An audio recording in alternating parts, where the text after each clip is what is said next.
République démocratique du Congo.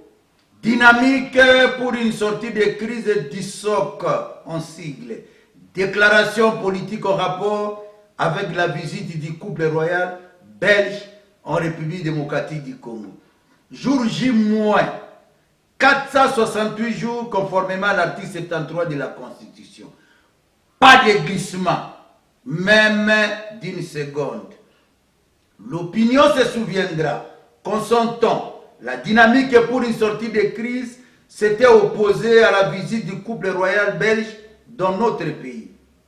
Sans qu'il ne soit nécessaire de revenir sur les raisons ayant justifié cette opposition, la DISOC constate avec amertume l'arrivée ce mardi à Kinshasa du roi Philippe et de la reine Mathilde, accompagné curieusement d'une forte délégation des membres du gouvernement belge, composée notamment de M. Alexandre Decroux, Premier ministre chef du gouvernement, au fait d'un maquillage politique malveillant.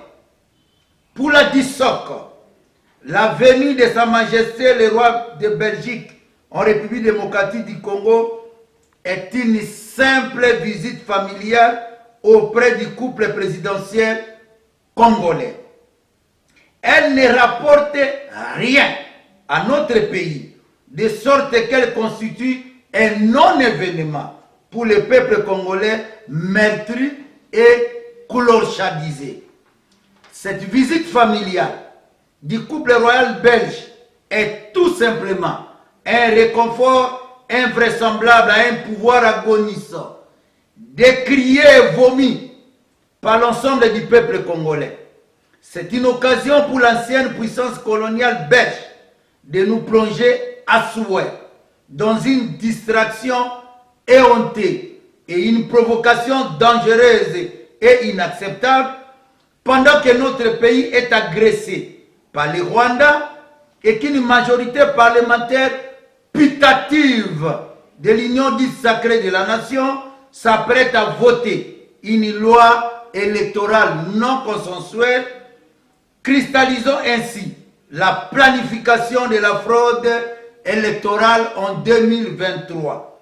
C'est ici le lieu de s'interroger sur le sort réservé aux contentieux belgo-congolais, jadis défendu brillamment par nos trois compatriotes, Nimi Maïdikangimbi, Gérald Kamanda Wakamanda et Mpinga Kasenda. Plus particulièrement sur les bien fondés de la restitution par le royaume de Belgique, 61 ans après son ignoble assassinat des reliques, disons mieux, de la précieuse don de notre héros national, Emery Patrice Lumumba, gardé longtemps par le royaume de Belgique et qui figure parmi les éléments les plus importants du dit contentieux. En tout état de cause, la DISOC et le peuple congolais s'interrogent sur les raisons de la mort d'Emery Patrice Lumumba et exigent une réparation juste et équitable avant le rapatriement de ces reliques, car la constitution de notre pays consacre le caractère sacré de la vie humaine. Celle-ci n'a donc pas de prix.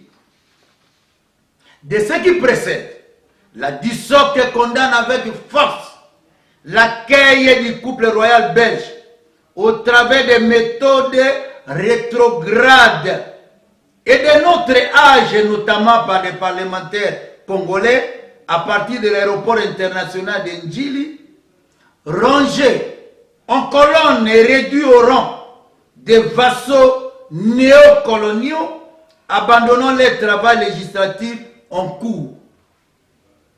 Ce qui ne se fera jamais à Bruxelles au profit d'un dirigeant congolais, quel que soit son rang. Aluta continua, Victoria Acerta. La lutte continue, la victoire est certaine. On peut tout nous empêcher, sauf nous interdire de réfléchir. Faites à Kinshasa, le 7 juin 2022, le coordonnateur Jean-Pierre Isanga Bonganga, président national de la Convention chrétienne pour la démocratie. Nous avons dit et nous vous remercions.